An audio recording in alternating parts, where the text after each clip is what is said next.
Geraldine Hughes was the legal secretary for the accuser's attorney in the 1993 child molestation accusations. Her book, Redemption, tells the beginning story behind all these allegations.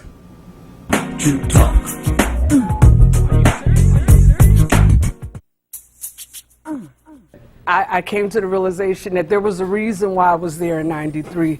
God gave Michael Jackson something he didn't give his accuser, and that was a witness. And I literally witnessed them set Michael up. And I will honestly tell you, if it wasn't for the book, no one would have ever known what happened in '93. The book tells about all the characters that were involved in '93. And I don't know if you guys remember Anthony Pellicano. Yeah. Anthony was the private investigator. Anthony's in prison right now. And it was so ironic that Anthony Pellicano went to prison the same month that the district attorney finally decided to go on and indict Michael. He wanted to make sure he was out of the way because Anthony Pellicano is really the one that dug up all the facts about the '93 case. It's just that when the case settled, he didn't want any part of the settlement. Cochran came in, Michael's new attorney came in, and they decided to settle. And the reason why they decided to settle is because Johnny Cochran, God bless his soul, an awesome man in the legal field. But Johnny started out as a civil attorney, a PI attorney. That's all they do is settle. So his expertise was in that area of settling, even though, you know, he did the OJ trial, but most of his expertise is to go in and, you know, let's settle. And so when he came into Michael's case saying, let's settle, Anthony Pellicano did not want any part of the case anymore. And that's when he bowed out, the attorney bowed out. But he was the one that my mom called that we went and talked to about the case. And while we were in there talking to him about the information that I had, he was so glad that we came forward, and he said my mom had the courage to come forward. He had a beautifully autographed picture of Michael Jackson hanging on his wall. He had a lot of high-profile clients, and it's quite possible that the charge that he's in jail for is not his own. But I believe if you really look behind the surface, it was just too much of a coincidence that he was put in jail the same month that Tom Sneddon launched a charge against Michael again, because he was very instrumental in '93 in digging up all the facts. He even went and talked to the boy, had a meeting with the boy, asked the boy face to face, had Michael ever done anything?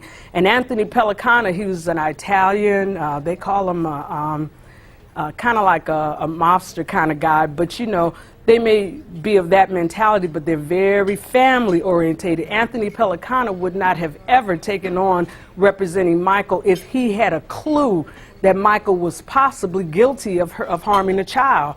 Their integrity, that's what they're mainly about. So before he even said yes to taking on the case, he went and talked to the boy, and he asked the boy, and he was very gentle with him. You know, he's a very smooth guy. And he said he asked the boy, did Michael do anything inappropriate? Anything? Has he ever touched you in any? And he said the boy denied everything. Said he never did anything inappropriate. And it was at that point that he decided to take on the case. They first came at us they wanted $20 million from Michael Jackson. And they were, the father had a movie interest. He wanted to be a screenwriter. And he was successful in he was successful in doing a movie. I don't know if you've heard of the movie Robin Hood, Men in Tights. That movie was, he took the idea of the movie to a producer, well known. If I think of his name, I'll throw it out there. And then he was the one that actually made the movie. But the father found out that the most money is made when you're the executive producer. And he wanted the next movie to be the executive producer. So he saw that Michael had a friendship with his son, and not just the son. This has come out at trial that Michael was a friend to that whole family. The mom, the daughter, he didn't take that son anywhere that family was not there. You know, it's just that the boy wanted to, you know, the mom had a daughter. Everything she did with the daughter, so it was Michael and the son were like, you know, he was kind of like striking a balance in that family, giving the boy a father figure to relate to.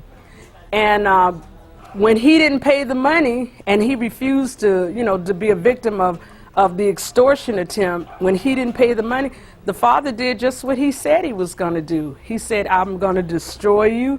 He said, if I don't get what I want, I'm moving according to a plan. Anthony Pellicano got hold of a tape recorded conversation where he was verbally saying this to another person, I'm going to destroy him if I don't get what I want. And then the stepfather actually said, well, how's that going to help your son? He said, I don't care about that. You know, it was only about the money. And then from being on the inside, you know, I talk about there was a court hearing, a custody hearing. A lot of people didn't know that, where the father had the child, the mom, and wouldn't return him. And the mother wanted the child back, so she took him to court. She got an ex parte hearing. They went to court. The father had been negotiating with Michael for the $20 million like about 3 weeks, almost a month prior to that hearing. So the knowledge was already there. But when they went to court, and they even filed papers, they filed rebuttal papers. When they filed those rebuttal papers, I remember typing, there was no mention in those papers about there was even a suspicion that Michael was molesting the child was at risk or anything. They just didn't know that the court was going to grant full custody of that child back to the mom and order them to return the boy.